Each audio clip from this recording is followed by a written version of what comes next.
Moikka moi! It's Riikka Kovasin here with another video for ABstudio.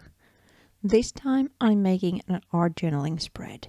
Like so often, I mix up different collections this time as well, and you can see all the materials listed in the description box. So let's get going.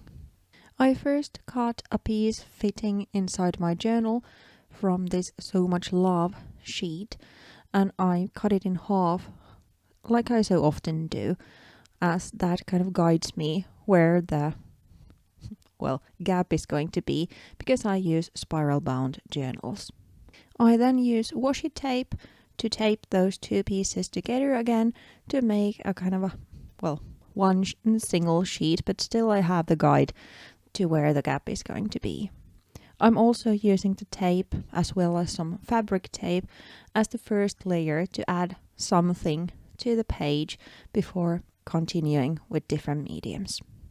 Just by adding tape, it's a great way to break a blank page, because that adds something and sparks then a kind of idea for future layers. Here I then used Paper Arts Infusions. These are little dye stains, so I sprinkle the little crystals on top and then add water so they start to react. What is fun about the fabric tape and the washi tape, you can see how differently they react to the wet medium. And as you could notice, then I didn't use gesso or any other medium this time, so I really wanted the paint medium to get soaked into the paper. I'm using two colors inspired by the layers I'm going to build on top, or the embellishments, so I chose a brown one and a blue one, and I'm letting them mix. When I'm happy how they look, I then dry the page. Next, I'm tearing pieces out of Spring Lady sheet, these tiny segments like it would be worn wallpaper or something. I then ink up the edges, add some double-sided tape behind them and attach them to the page. With the inks, I follow the same color scheme I already have going, so it's brown and blue again, and I'm mixing the two colors. When I then have the flatter layers done, it's time to add a little bit of dimension to the background before moving the sheets to my journal. For that, I'm using modeling paste and an ABstudio stencil.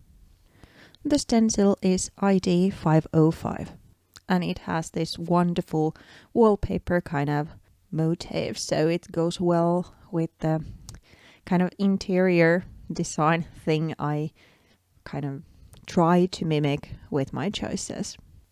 I then let the spread dry for a while and then cut the two pages apart and attach them to my journal to continue building the composition.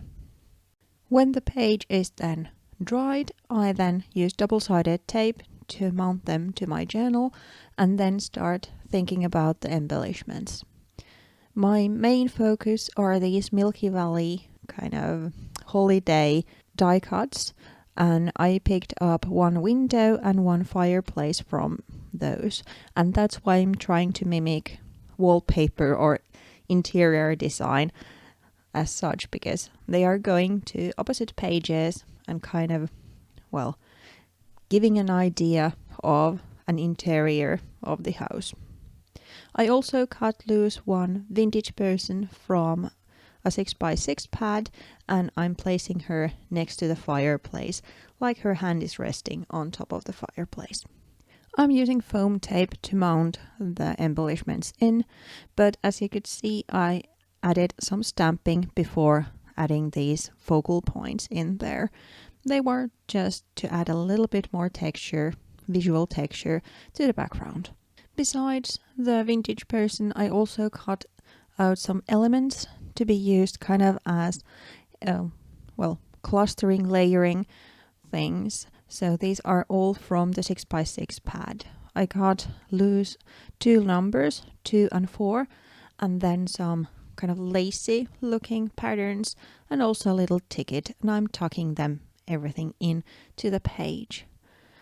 I guess I need to tell about the numbers a little bit more, because 25th is the Christmas Day, but here in Finland, the 24th, Christmas Eve, is kind of a little bit more important, let's say, than the 25th. So it's our tradition that the family gathers on the 24th to the same table, and all the gifts are then handed to each other, and that's kind of the special evening for us. So that's why I chose the 2 and 4 and not 2 and 5, for example. I'm then using a sticker book, Tim Holtz's Christmas sticker book, to add some journaling to this spread. I chose a couple of lines there. I really love how they look like they're cutouts from old books, but still so easy to use, so I often use those.